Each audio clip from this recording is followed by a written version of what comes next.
Hi everyone. ഇന്നത്തെ recipe എന്ന് പറയുന്നത് വളരെ ട്രെൻഡിങ് ആയിട്ട് നടന്നുകൊടുക്കുന്ന ഒരു പാൽപത്രിൻ്റെ റെസിപ്പിയാണ്. പുഡിംഗ് പോലെയാണ് സ്റ്റീമാക്കി ചെയ്യുന്നത്. നല്ല ലെയേഴ്സിൽ കിട്ടും. അപ്പോൾ നല്ല അടിപൊളി സ്റ്റീം ചെയ്ത പുഡിംഗ് ആണ് ഇന്നാക്കുന്നത്. അപ്പോൾ ഇതെങ്ങനെ ആക്കുന്നത് നമുക്ക് നോക്കാം.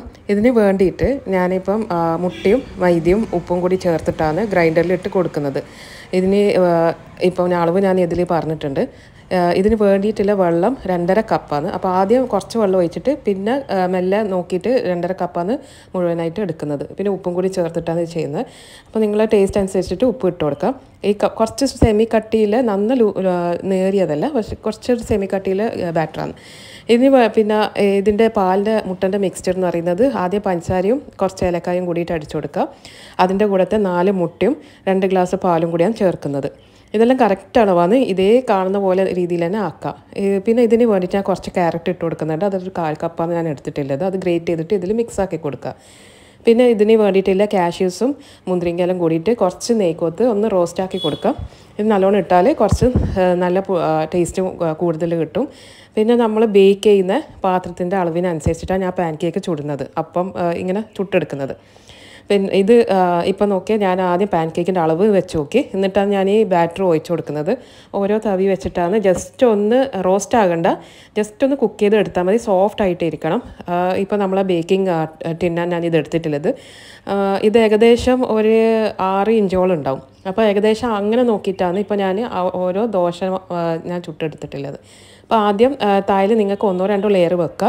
ഞാനിപ്പോൾ ഇവിടെ 1 ലെയറാണ് വെച്ചിട്ടുള്ളത്. എന്നിട്ട് ഒരു തവി എഗ്ഗിൻ്റെ മിക്സ്ചർ ഉണ്ടല്ലോ അത് ഇതിൻ്റെ മേലെ ഒഴിച്ച് കൊടുക്കാം. അങ്ങനെ ലെയർ ആക്കിയിട്ട് ഈ മിക്സ്ചറും ആവും കൂടിയിട്ട് എല്ലാം കൂടി വെച്ച് കൊടുക്കാം. നമ്മൾ ഓരോ തവി മാത്രം ഈ എഗ് മിക്സ്ചർ ഇടയിൽ ഇട്ട് കൊടുത്താൽ മതി. പിന്നെ ഇടയിൽ കുറച്ച് ഗീയും നട്ട്സ് വേണമെങ്കിൽ നിങ്ങൾ ഇടാം. ഞാനിപ്പോൾ നട്ട്സ് ജസ്റ്റ് മേലെ മാത്രം ഇടാനായിട്ട് ഞാൻ ഫ്രൈ ചെയ്ത് എടുത്തിട്ടുള്ളൂ. അപ്പോൾ ഇതിൻ്റെ കൂടെ തന്നെ കുറച്ച് നെയ്യും കൂടി ആഡ് ചെയ്താൽ നല്ലൊരു ടേസ്റ്റും നല്ലൊരു മണവും കിട്ടുന്നതാണ്. പിന്നെ ഇതിന് വേണ്ടിയിട്ട് ഞാൻ ആദ്യം ഈ ബേക്കിംഗ് പാനിൽ ഞാൻ ഗീ തടവിയിട്ടുണ്ട്. അപ്പം ഒട്ടിപ്പിടിക്കൂല. അതുകൊണ്ട് ഇതെല്ലാം കൂടിയിട്ട് നല്ല അതേ അളവ് ഞാനിപ്പം ചുട്ടെടുത്ത മാവ് കറക്റ്റ് അളവായിട്ടാണ് കിട്ടിയിട്ടുള്ളത്. അപ്പോൾ എന്നാൽ പിന്നെ നല്ല ലെയേഴ്സായിട്ട് കിട്ടും. അത് നിങ്ങൾ ശ്രദ്ധിക്കുക.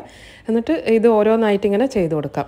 ഇപ്പോൾ ഇത് ചെയ്യുമ്പം നന്ന ഫുള്ളാക്കി എടുക്കണ്ട, കാരണം ഇത് പൊങ്ങി വരും.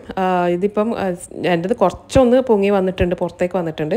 അപ്പോൾ അത്ര ചെയ്യണ്ട, കുറച്ചൊരു 1 ഇഞ്ചോളം സ്പേസ് വിടണം.